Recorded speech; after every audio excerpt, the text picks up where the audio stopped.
മൊത്തത്തിലൊരു മടിയായിരുന്നു കേട്ടോ. ഫ്രിഡ്ജ് തുറന്നപ്പോൾ തന്നെ കുറച്ചധികം പച്ചക്കറി ഇരിപ്പുണ്ട്.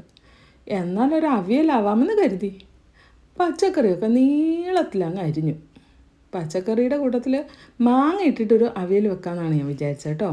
അതുകൊണ്ട് തന്നെ മാങ്ങ ഉണ്ടായിരുന്നു, വെള്ളരി, ചേന, കോവയ്ക്ക, ഞരമ്പൻ, പിന്നെ ഉരുളക്കിഴങ്ങ്, തക്കാളി, മുരിങ്ങക്ക, പടവലങ്ങ, പച്ചമുളക്, കാരറ്റ്, എല്ലാ സാധനങ്ങളും കിട്ടിയതൊക്കെ നീളത്തിലങ്ങ് അരിഞ്ഞു.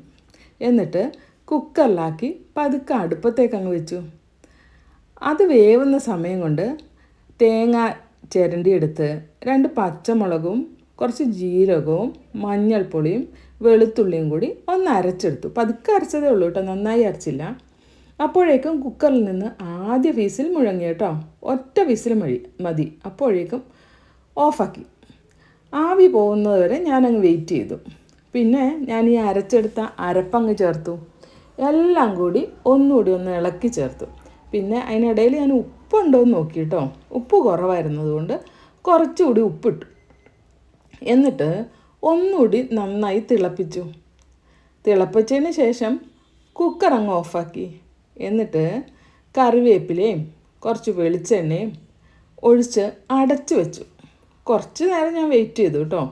ഒരു 10 മിനിറ്റ് കഴിഞ്ഞിട്ട് ഒന്നുകൂടി ഞാൻ ഇതെല്ലാം കൂടി ഒന്നുകൂടി കൂട്ടി ഇളക്കി. ആ വെളിച്ചെണ്ണയുടെയൊക്കെ ആ ഒരു ഇത് വരണമല്ലോ, അതുകൊണ്ട് അവിയൽ ഒന്നുകൂടി ഇളക്കിയതിന് ശേഷം ഒരു പാത്രത്തിലേക്ക് കുറച്ച് അവിയലെടുത്തു. എന്നിട്ട് കുറച്ച് ചോറ് ഇട്ടു. എന്നിട്ട് കുഴച്ചങ്ങ് തിന്നു. എന്താണെന്നറിയാമോ, എനിക്ക് ഭയങ്കര ഇഷ്ടമാണ്. വേറൊരു കറിയും വേണ്ട, സൂപ്പറാണ്. കുറച്ച് അച്ചാറുണ്ടെങ്കിൽ അതും കൂടെ നല്ലതായിരുന്നു. അച്ചാറുണ്ടായിരുന്നു, പക്ഷെ ഞാൻ എടുത്തില്ല.